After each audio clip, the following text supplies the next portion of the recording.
specializes in e-commerce strategy, scaling up a startup, understanding and interpreting online customer behavior, launching new product lines, and forging mutually beneficial alliances across networks. Joining him is Ankur Bhatia, Chief of Staff, Bestseller Retail India Private Limited. Ankur is a strategist, change catalyst, technologist, and environmentalist. He works on formulating the corporate strategy throughout engagement with key stakeholders and measuring performance to keep deviations under check.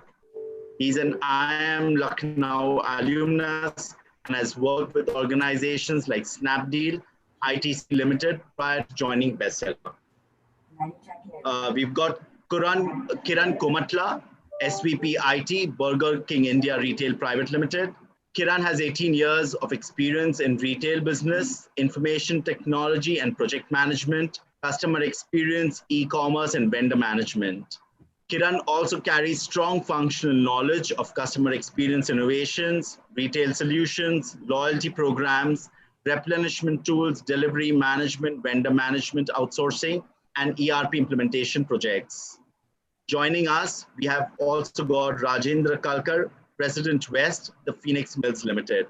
Rajendra is a veteran of retail, has experience working in various functions, such as strategy leadership and business leadership, encompassing Marcom, Martech, events and promotion, leasing, legal, fit-outs, design and architecture, VM operations, facility management, accounts, customer service, relationship management, license, projects, HR, admin, and IT. And finally, we've got Ritesh Ghosal, CMO Croma, Infinity Retail Limited. Ritesh is a student of human behavior and its manifestation in consumption and shopping habits. Ritesh is a markets researcher by training and a marketer by profession. Over the last 25 years, he has built a track record of launching new products, reinventing legacy brands, and adapting global brands to Indian realities. We've got a very good set of diverse panelists joining us, and I welcome each and every one of y'all.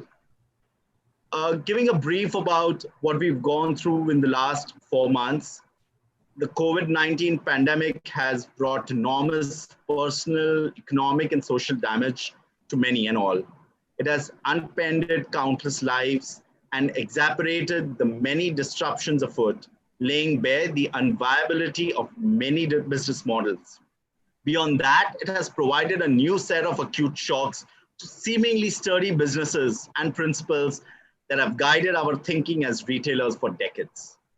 For retailers, that means quickly adapting your current strategies to meet a massive shift in shopper behavior, and for some of you, product demand.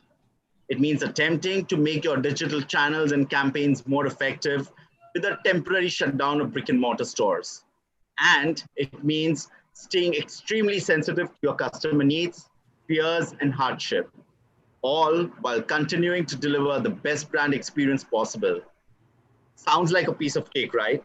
Let's find out from some of our retailers and their experiences of how they have what they have gone through in the last 4 months, how have they kind of changed gears. So I'll hand it over to Ankit. Why don't you start and take us through how has the COVID been for you over the last 1 quarter? Hi, Kunal. Thanks for having me over on the panel. So you're right, absolutely. The last 4 months have been truly unprecedented. And this is a fact. And so I represent Dineout, and we work with more than 50,000 restaurants across India.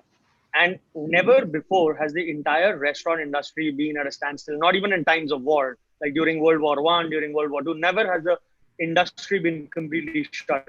So obviously, it was a big blow for the industry, and the way it happened, like just announcing in the next day the lockdown is in effect. So there was a lot of challenges that the industry was facing, and especially because the restaurant industry lives on a sort of very cash to hand sort of a model where most restaurants don't have cash to survive beyond 15 to 20 days. So it was very difficult for the overall industry. And I think the way we've seen this last 4 months has actually been in 3 different phases. The first is a shock as to what's happened. Then the second phase has been sort of, what can you do about it? And third is, how do you prepare to come out of this?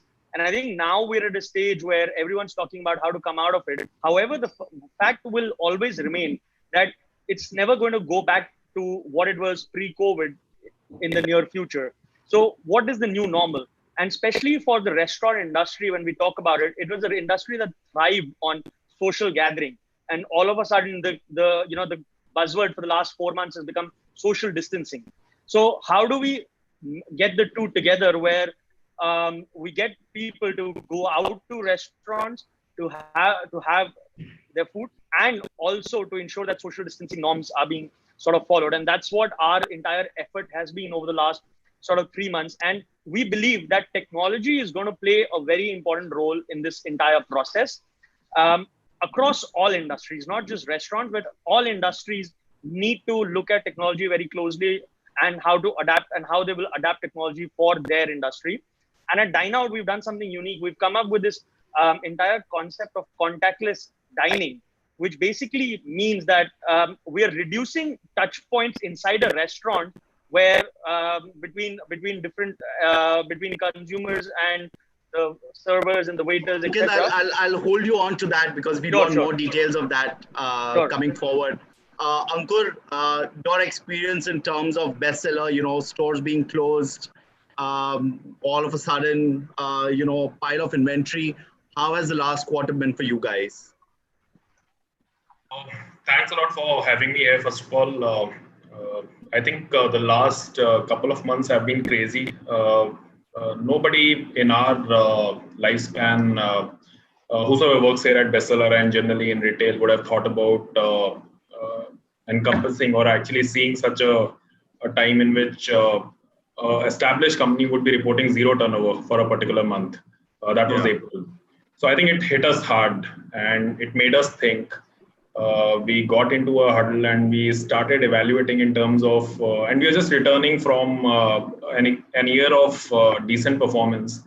And we were kind of looking forward to this new year in terms of carrying forward the growth. And there comes Corona. So I think crazy times, working on business plans. I think by now we would have made some 10 different business plans because it's so uncertain. You don't know. I mean, it's truly VUCA. I mean, till now we just knew this word. Now we know what it means. So I mean, looking at new businesses in terms of maybe getting into the mask category, I still remember that discussion in March when Corona was still pretty nascent in India. We started discussing about all these new business opportunities. But all in all, if I have to summarize, I mean, the last few months have been really crazy. I mean, not in a good way. I have a good friend of mine working with you there, and I know he's doing a lot of stuff over there. So I'm going to hold you on to that and try and get some more information from you going ahead. Moving on, Kiran, people have been home. I know you don't probably eat a lot of the food that you won't make yourself, being a diet conscious guy. But how have things changed for you guys at Burger King during the times when people are at home and they're eating and they're also trying to stay positive by eating all this unhealthy stuff that you sell to us? Yeah. Kunal, it's not too unhealthy. Because, I know. The diet, it's all people's choice. So absolutely. I'm a big fan of Burger King. So And in QSR business, if you know about Burger King sell grill burgers. So it's I know. So coming to the topic, COVID pandemic outbreak has and its substantial lockdown has severely impacted our business too. Suddenly we have to close all the restaurants which are in malls, and some part of high streets are closed, and slowly when we are opening back, we can reach to customer only through some digital channels, but not onto dine-in, just like how it is before. And if you see the QSR nature of the business itself it's a heavy walk-in and high ticket business, where people come, spend restaurant and stand in queues in front of us. So all this is not possible. So now we have to innovate ways how to reach the customer, how to improve our one of the formats, the digital format, the delivery models, and how to reach to the customer instead of customer reaching us. So that's a key area where technology also helps a lot, and that's where our focus is. And we are working on how to improve our digital platforms, how to be more part of aggregator platforms, and try to reach more of our customers and sustain the business model. So that's a brief about it. I'll talk about what technologies we are using when it comes and the further discussion. Thanks.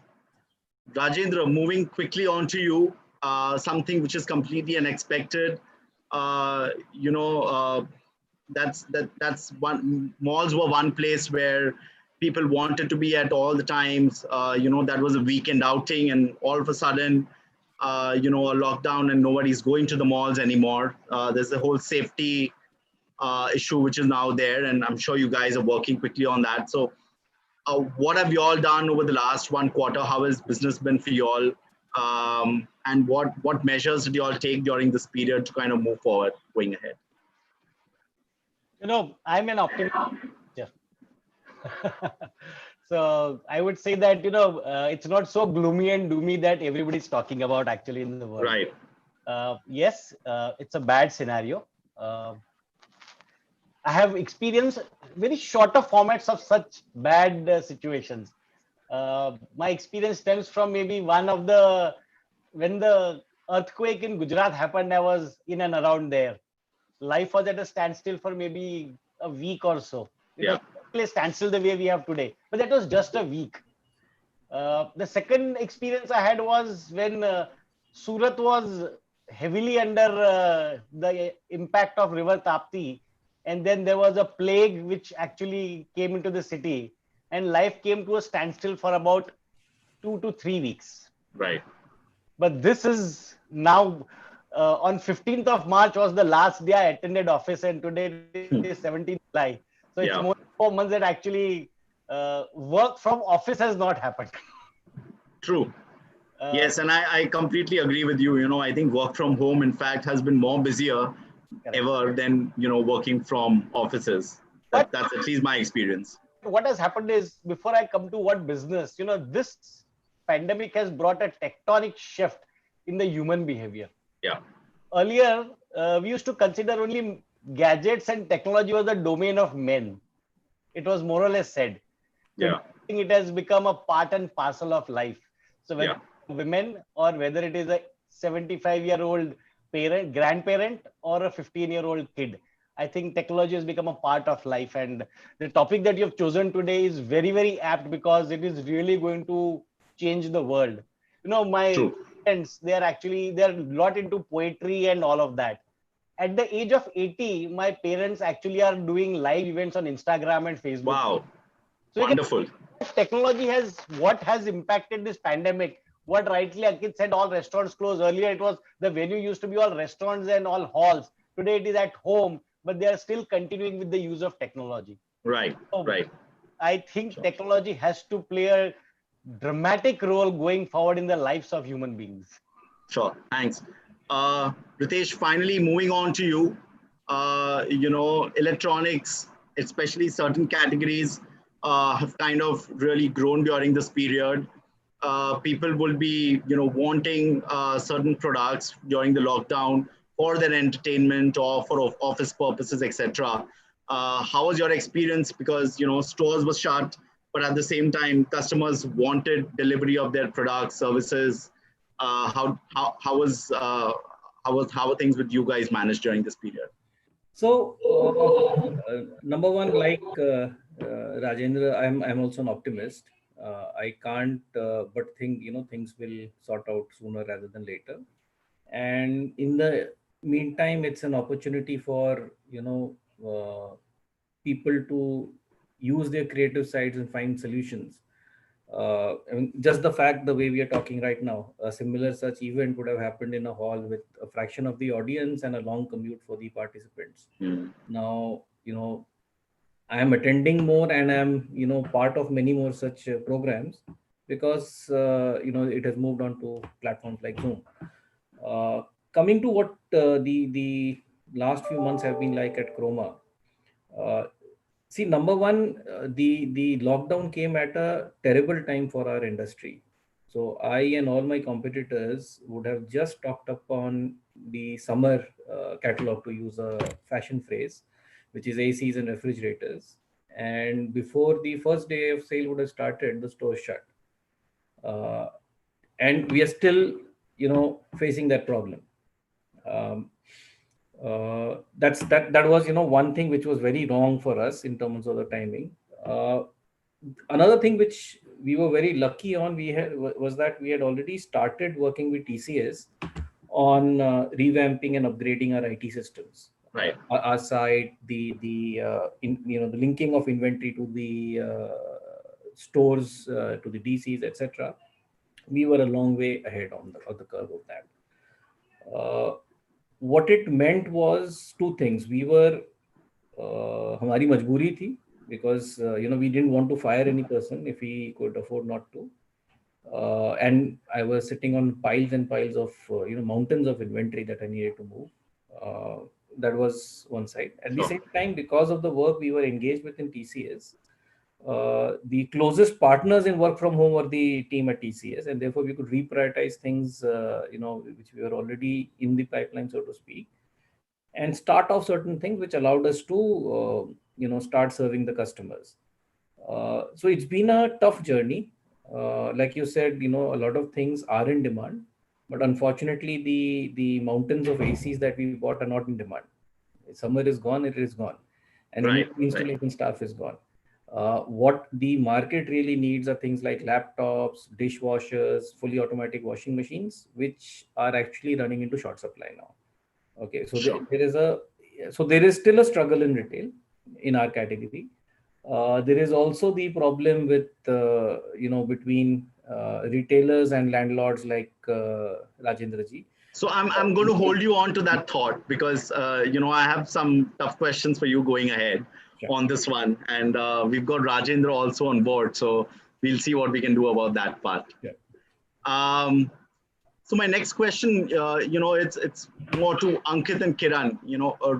What kind of a role, has technology played in reviving your businesses, rebuilding connections with consumers? What steps have you guys really taken, being in the food industry, which was on 24/7 during this period? Absolutely. I think, yeah.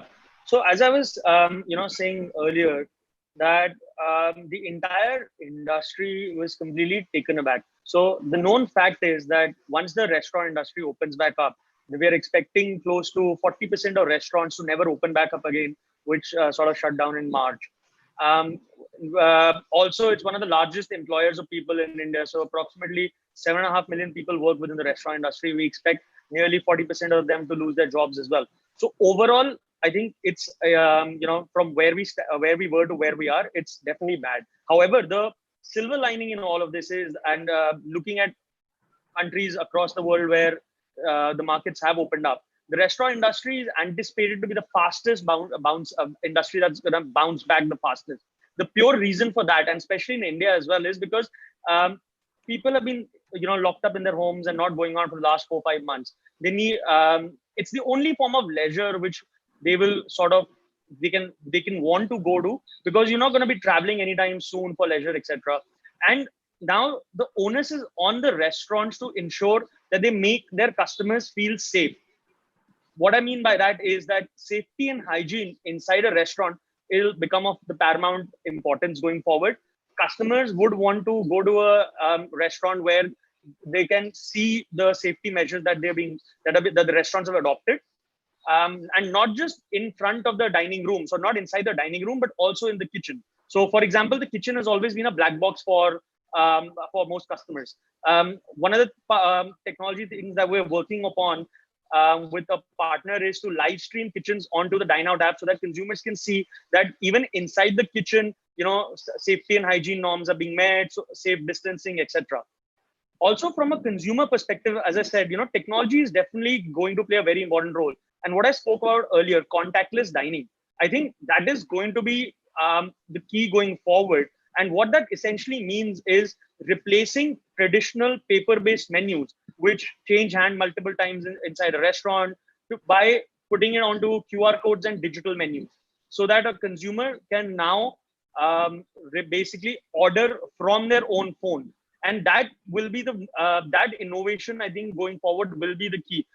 We are going to see a lot of menu engineering that's going to happen, where a typical menu size at a normal, let's say, cafe was 300 to 400 dishes, is now going to come down to approximately 150 odd dishes, because people do not want to stock up for a lot of ingredients and waste. So a restaurant will have to look at all their operating costs, figure out, and there will be obviously a lot of reduction that's going to happen, purely because the social distancing norms inside a restaurant have increased. So we're working with all our restaurants, and a 100-seater restaurant is now being converted to 50-seater. Space is being cut in half. Sure. So we've got Kiran to answer those questions over here. Yeah. Kiran, over to you. Yes, absolutely. Yeah, thanks, Kunal. Yeah, so I'll just touch upon how we changed in the way how we are working in the restaurants. So basically, delivery model is not new. So the delivery is there in businesses. In QSR business, most of the QSRs are somewhere around 30-40% of their businesses are already on a delivery channel where customer can order. But what changed now really is what Ankit touched upon. You cannot have a dining customer sitting in a restaurant, standing in a queue for 4 or 5 people without maintaining social distance. So that's a key area where restaurant business has to completely adopt technology. So in terms of us, what we have done is we have revamped the entire mobile app, the Burger King app itself, to a contactless dine-in model. So a customer who comes and he opts to sit in a restaurant and have his burger, he no need to come stand in front of a point of sale and order. He can just open his mobile app, he can select his menu, he can order it, and his order goes to the restaurant seamlessly, and he get the food onto the table. So there is no need of any interaction, or there is no need of any close contact with anyone. That's how the dine-in experience we have changed with this technology. So that's one part of it. And the second one, in a QSR business, second part is the how people wanted to take away.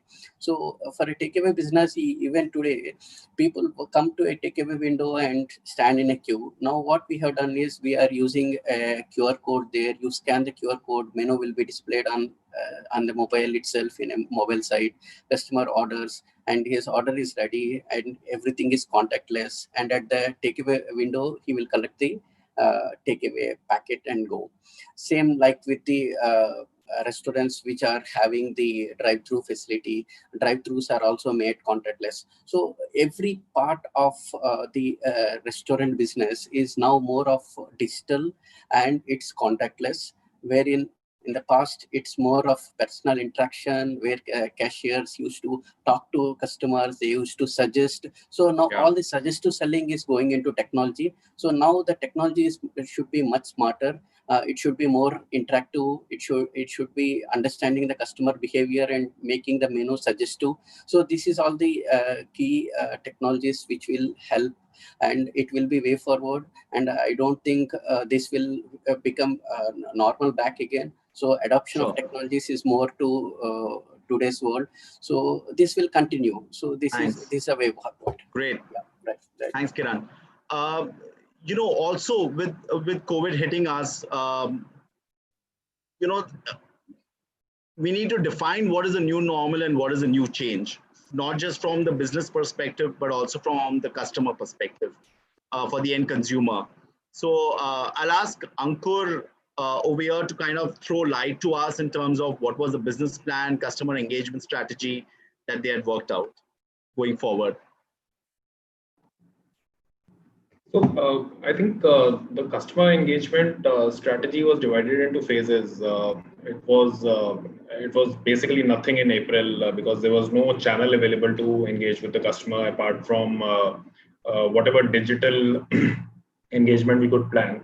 And that too also had to be very, very measured and very sensible in its response, because March and April was very new and tough times for people, and you don't want to overdo certain things from a consumer standpoint. But I think in terms of overall making sure that the customer understands that we care for them, not just customers, employees and customers both actually. We care for them, we stand for them. We know that safety is the most important thing right now. That is why malls are shut. That is why all the sales channels are shut.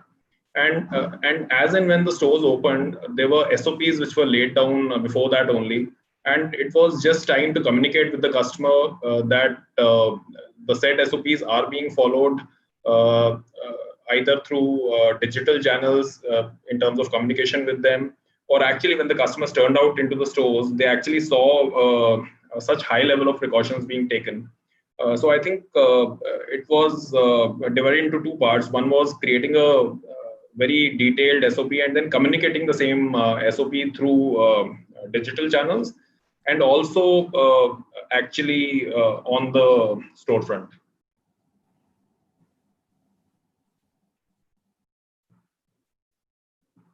Kunal, you are mute. Ankit, malls shut, restaurants shut, people are not going out. How were your business plans changed, and how was your customer engagement strategy during this period?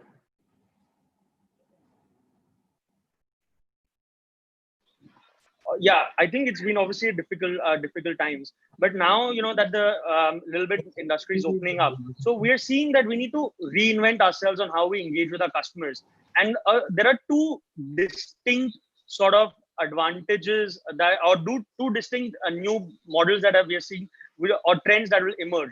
The first and foremost is drive-in or drive-through. So in the last in the month of July itself, in this month, we have experimented with drive-in cinemas in Bangalore, where we've rented a large space, put up large screens, and now getting people to drive in through their cars and experience outdoor cinema. So that's something that used to exist nearly 30-40 years back, and now it's coming back in because of the norms of sort of social distancing, and it's a different experience. It's allowing people to get out of their house. Similarly with malls as well, we're seeing a lot of adoption, new the whole concept coming of drive-through pickup. So what I mean by that is we're working with DLF malls in Delhi, even Phoenix is now something we're working together. And the idea is that every mall has a food court. So you can actually arrive at the mall, and before you arrive at the mall, you can actually select a look up the entire list of restaurants. You can actually pre-order your food, and once you get into the mall gives you a free parking for 30 minutes, and during that time someone can come and deliver the food to you. So we see that in the near future these things are going to emerge as a hot trend, because people still want to get out of their house, but they also don't want to risk it to a certain element. So the concept of drive-through is actually going to be huge.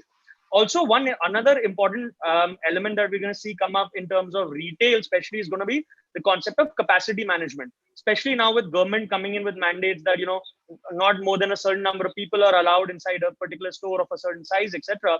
We believe that technology is going to play an important role. And the number one change that we're going to see is going to be the adoption of QR codes. So QR codes, so like China, for example, today, QR codes are everywhere, whether it's restaurants, retail, etc., everywhere. In India, we're going to see QR codes actually come up in a big way. And in fact, can I just present a short, just one slide on what sure. Just to explain a bit better what I'm talking about? Sure. So I'm just going to share my screen. Can you see this? Yeah. So basically, we believe that the entire retail flow and the restaurant flow is going to completely change, where a customer would now be able to, there'll be QR codes which stores, malls, etc. can publish anywhere, whether it's print ads or outside their stores, etc.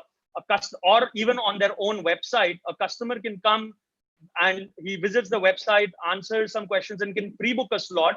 When he arrives at that mall, outlet, or restaurant, he can actually park his car digitally as well. So he can check in his car digitally. So when he arrives, instead of getting a physical ticket, as soon as he gets his car, the valet gives him SMS that is sent that his car has been checked in.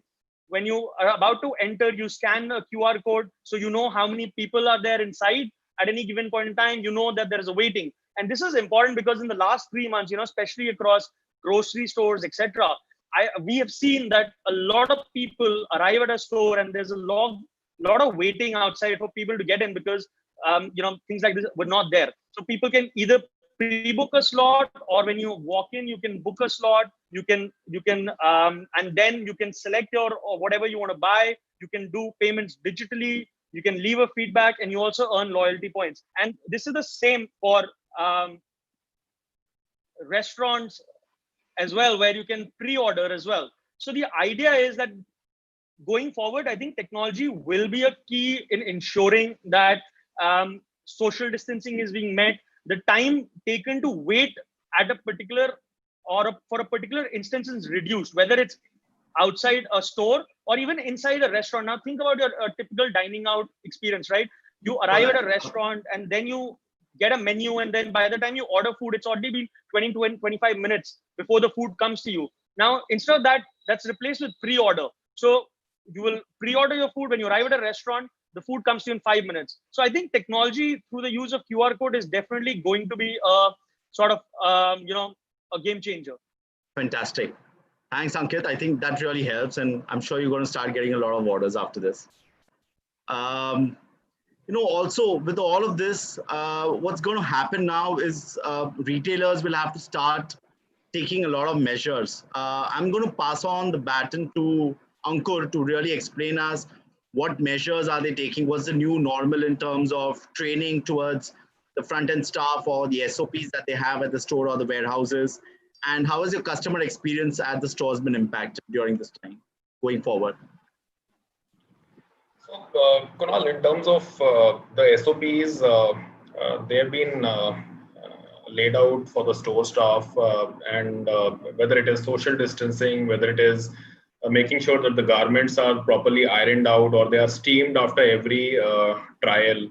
A lot of states don't even have trial, first of all, but at least whatever high streets are open, or now slowly and slowly malls are also opening up. Making sure that there are enough distance markers on the floor, whether it is shelf talkers or videos being played in the stores. Essentially talking about all these safety measures in the store. Essentially, as of now, we have not seen a huge surge in footfalls coming to the stores. So I think the preferred channel for a large set of customers, especially for our kind of categories, still remains to be online. Because I think whatever said and done, customers are still not very, very comfortable coming to an offline. And then whatever safety measure the retailer takes doesn't really impact that, because it's very, very, the customer still prefers online. So yeah, those are the things which we are kind of dealing with as of now. Okay.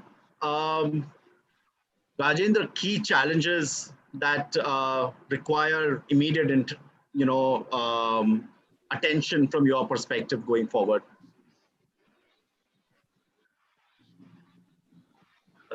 Rajendra, you're mute. Hi, I said good afternoon. I said, malls have always been a community center. Yeah. We have to come back to that state. A lot of effort is being required.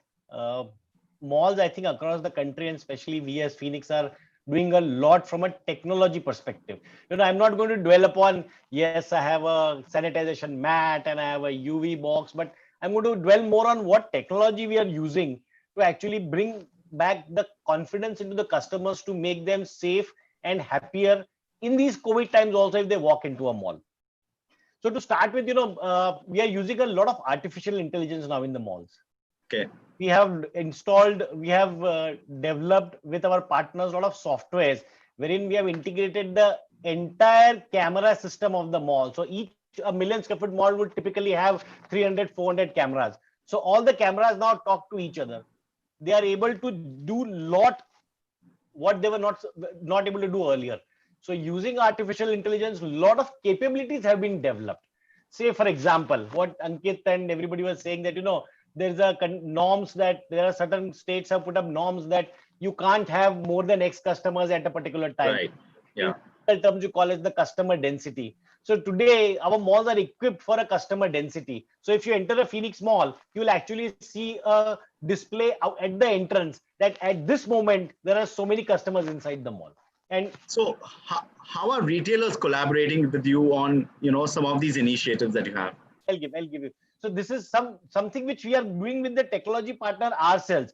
We are doing a lot of contactless payments. So for a mall, payments happens at the retailer ends, payments happens at the parking ends, payment happens at the services. All of that has become completely contactless, touch free. So what Ankit said, we have tied up with Dineout also. So all our food courts, all our restaurants, basically, we have gone one step further than what he has done. We are going to put up barcodes across at various strategic and vantage points in the mall also. So a customer while walking can just scan the barcode. He will have the full menu of all the operators of the food court. He can pick and choose what he wants to order. He can pick and choose his pickup time or his dining time within the food court. So he can actually, once he enters the mall, he knows that he's going to take half an hour, 45 minutes in the shop.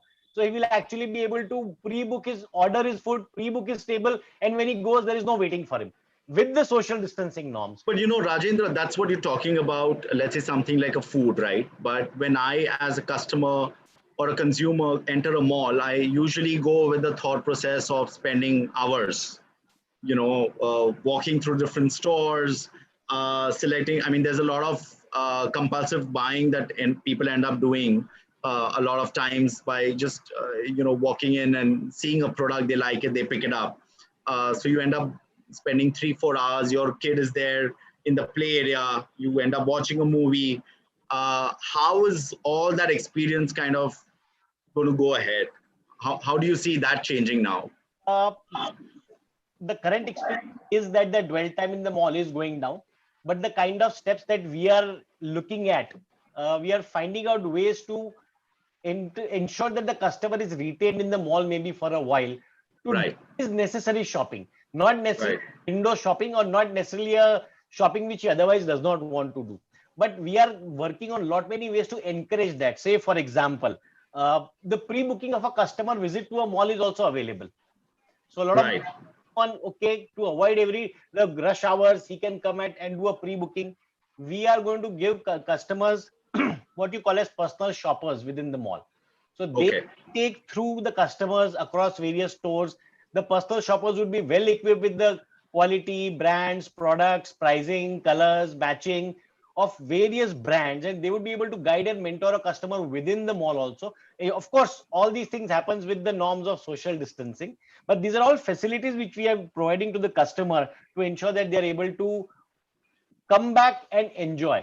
Even the restaurants, when you say they have to do 50% booking for home delivery, which is going to be what everybody is talking, we are creating a lot of facilities for our partners. So we are creating what you call as the avenues for home delivery directly as a mall, as a hub for all retailers together. So something. I'm going to connect with you separately on that and see how can these collaborations take forward. Kiran, coming to you, food safety extremely important. That's the new norm going ahead. What's the way forward for you guys? Yeah, so being an international brand, food safety is always been a DNA of our brand. The health and safety of our staff and consumers is paramount important at this moment. So we are implementing all the extra measures which need to be taken. We are ensuring, and moreover, we don't have any closed kitchens, so we are an open kitchen model. It's very evident, and if you can see the social distancing norms, not only in the customer side but at the restaurant side, how the staff move between the kitchens and how they are maintaining their hygiene, everything is being strictly followed and it is being monitored. So that's how we are ensuring customer the safety of the food. So again on that, I mean, I'm a big fan of Burger King and I visited more often. You also end up eating a lot over there at times. There are only 2 products that you may have picked up, but when you have a kid along with you, you want to buy an ice cream or you want to buy something else. Do you see that shift in, sales paradigm in certain ways in terms of what the consumer is ordering? In fact, see, as I touched upon the point of the ordering by the customer is more now on delivery channels. And if you take before, the delivery radius is limited to some 5 kilometers, now it has been doubled. Like now we are able to do much larger radius by expanding the catchment sizes, and people are ordering much more ticket size than previous orders, what used to be before COVID. So that did not really impact on the digital channels, but yes, within a restaurant, maybe like the upselling may not be so easily how it used to happen on a personal touch. That maybe, yeah. So we've got a final question here, which I have, and I'm really interested in knowing what are the different steps and approaches that we plan to take to rebuild businesses. Ritesh, I'll pass on this question to you. Being CMO, I mean, how are you looking at your business models changing going forward?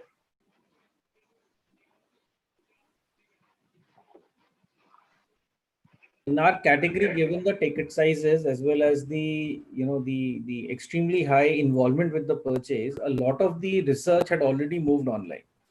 So people would typically come to the store pretty much soaked in the features, the comparisons, etc., etc. But given the sum of money you are spending, you also want to do a physical verification whether the the product is the size it looks, whether it fit in your palm, fit in your room, etc., etc. So having a digital window to the store has always been very important. And like I said, we were already engaged in a journey towards becoming more and more omni-channel in our experiences. What we have had to do in this interim period, in the last 1 quarter or so, and what will continue to be the path going forward as well, is to be truly omni-channel while also staying a catchment business. Because if I walk away from the catchment, there is nothing different from me versus a marketplace like Amazon or Flipkart. So having stores will be very important.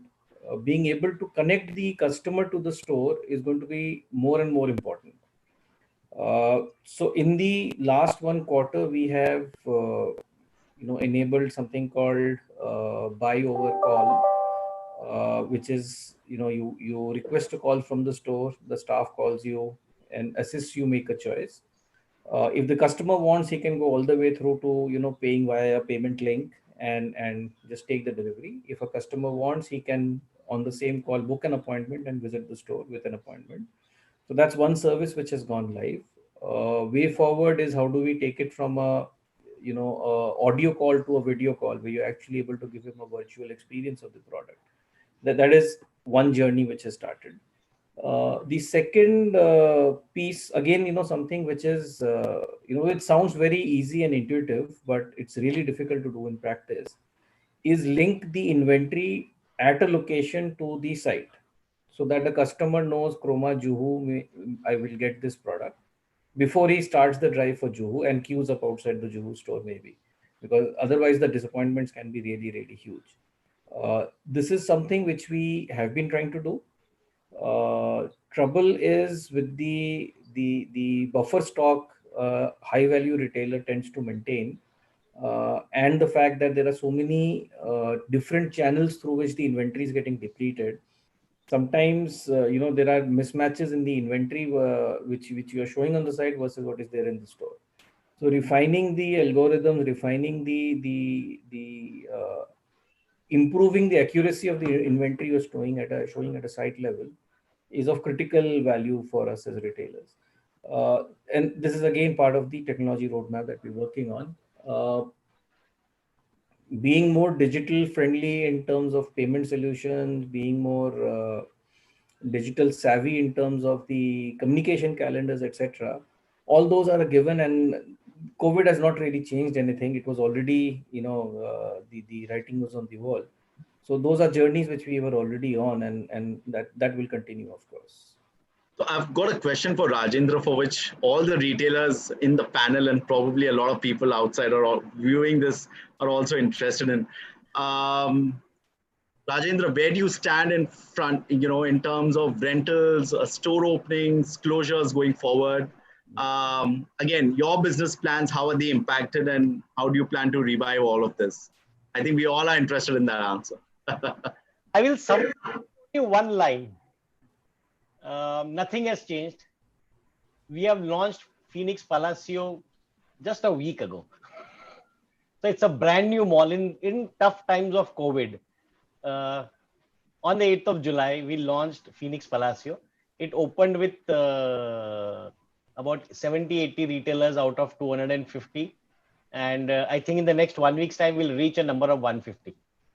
And this is in terms of stores, and in terms of area, we'll reach about 80% occupancy in the next 15 days time. So if in the tough times also, retailers have not given up, they have kept the faith that yes, Phoenix is a operator with whom they should partner. So far as Phoenix is concerned, I don't think much of in the long range, anything would have changed. Yes, in the short range, a lot of things will change. And right. Going forward, how you interact, how you support the retailers and how you support the customer is going to change. Yeah, I think it's going to be a collaborative effort for the retailer as well as for the mall owners to get the customer back, to ensure their safety, give the same customer experience going forward. So I think it's going to be a joint effort on behalf of everyone. Like the way Ritesh was explaining, the video shopping and delivery. That's right. Yeah.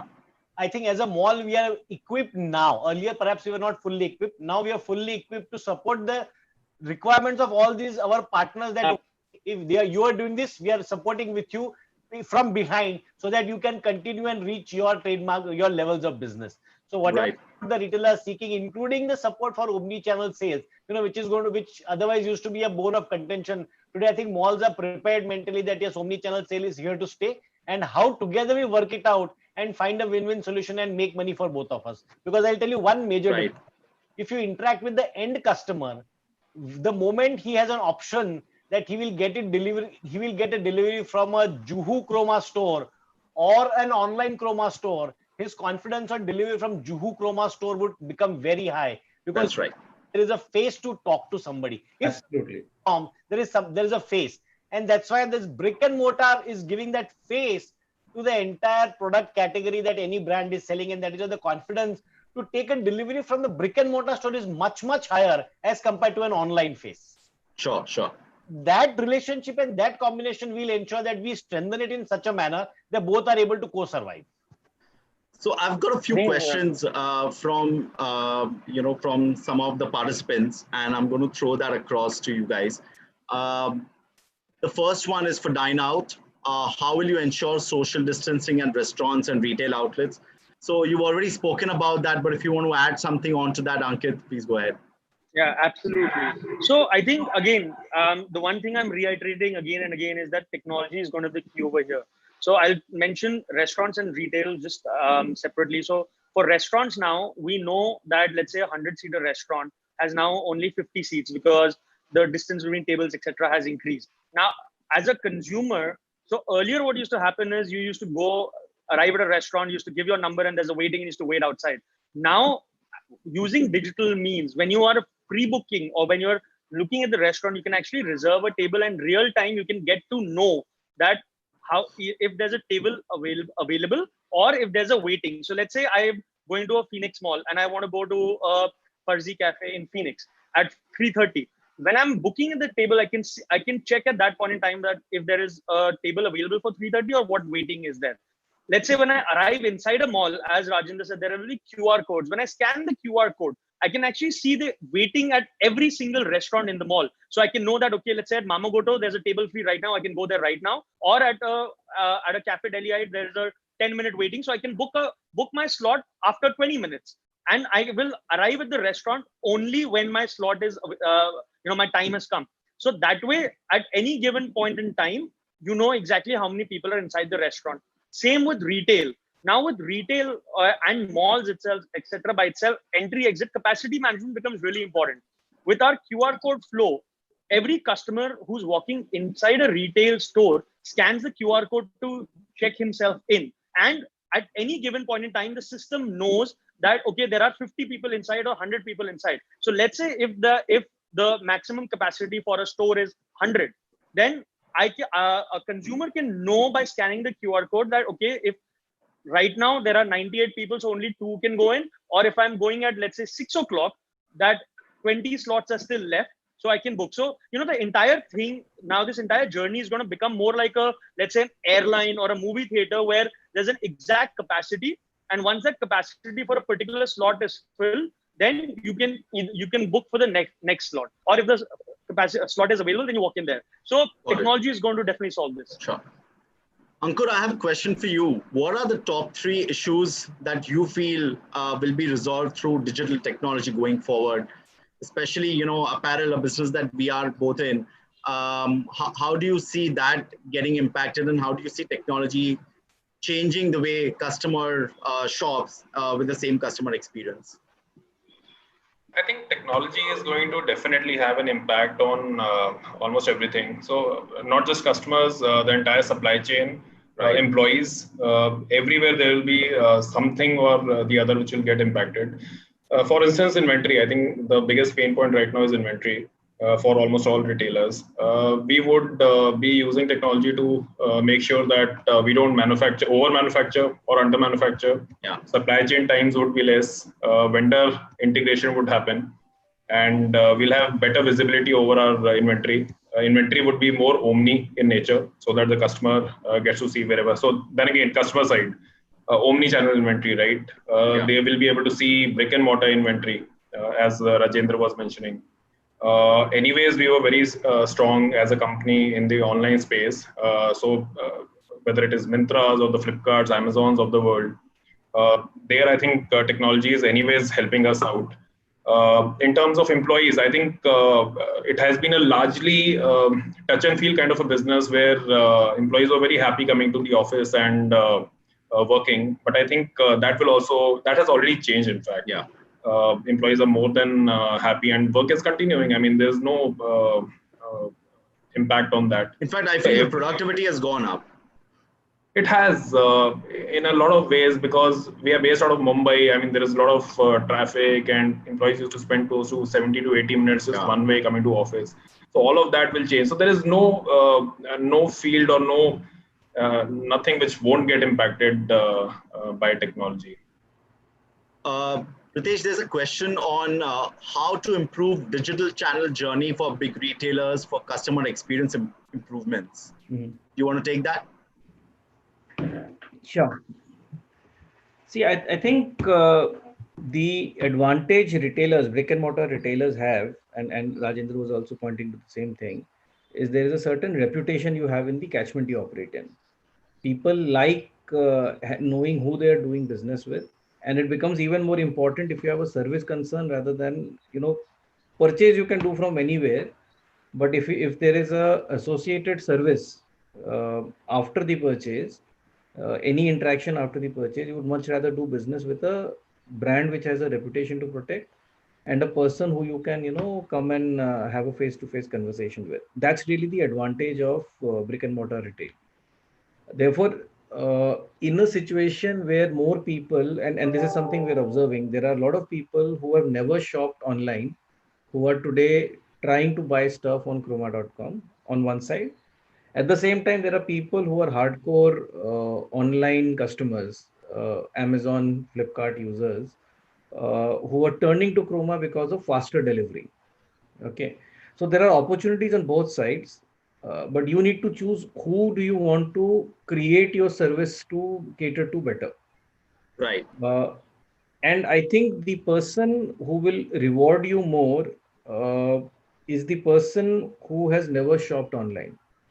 For whatever, the size of the online pie, etc. I think even today, a good 3/4 of the urban population in India prefers to buy in physical retail rather than online.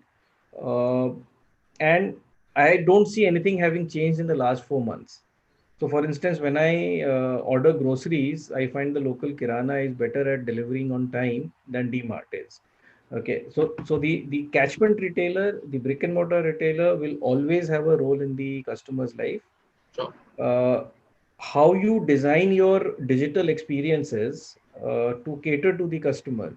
A great example, where I stay in Goregaon, there is a stationery shop, Anupam. the way, he started sending WhatsApp messages, etc., saying, boss, this is what, school khulne se pehle sab stationery ka saman aa gaya. I'm just a phone call away. That's also digital. You don't need to have a site and a catalog and various ways Right. of paying, etc., to go digital. There are different ways of engaging and You still need to trying to take get it the same digital result. as a connection between your staff and the customer. Right. And the more real time you can make it, the more interactive you can make it. Like I said, we are working on trying to create face-to-face interaction via video calls. I think that's the way to go, rather than trying to ape the models of the people who have built a business in online. Thanks, Ritesh. Kiran, a question for you. How do you see retailers taking advantage of technology with efficient costs? So do you see retailers using technologies which are much cheaper now? Has that cost gone down because everyone wants to try out things and see if it's working for them or not? So I don't say it is cost going down, but it's more of cost optimization. So you test and try many technologies, and now today it's more of SaaS-based technologies where you easy to plug in, work on APIs, and try to bring optimal cost to it. Rather every it as a cost reduction, it's more of cost optimization models which fit your business, because every business have a different needs.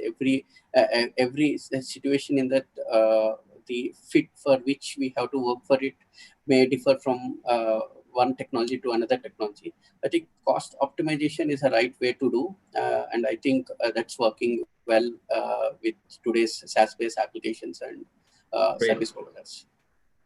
Ankur, I have a final question for you.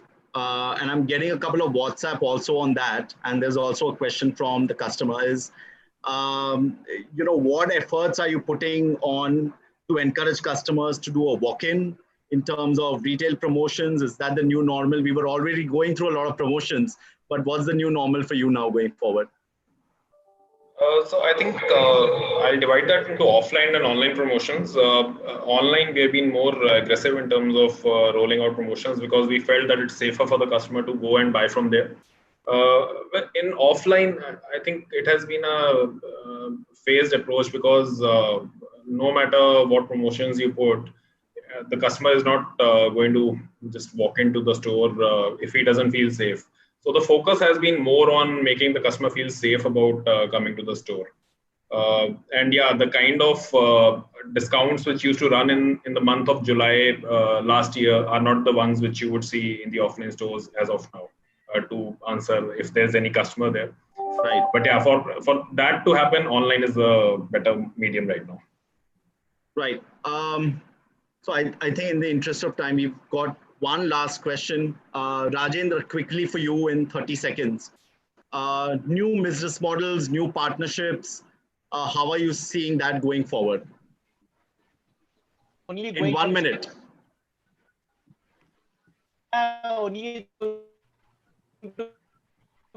We've lost you.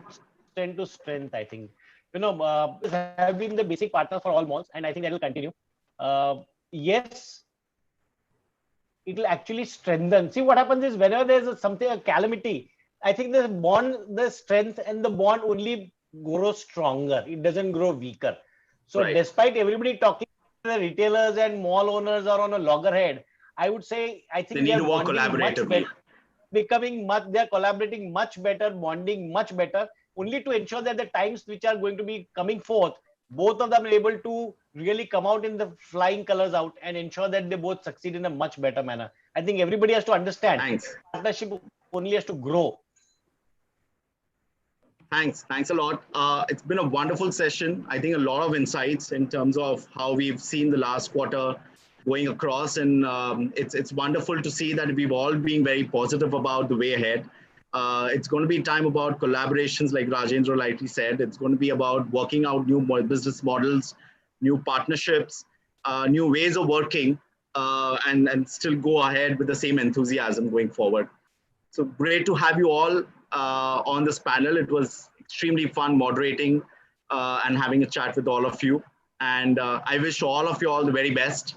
Stay safe, and hopefully we'll all see each other physically sometime very soon. Thanks. Thanks. Thank you. Thank Thank you. you so much. Thanks a lot. Thanks, everyone. Great to meet everyone. Thank you.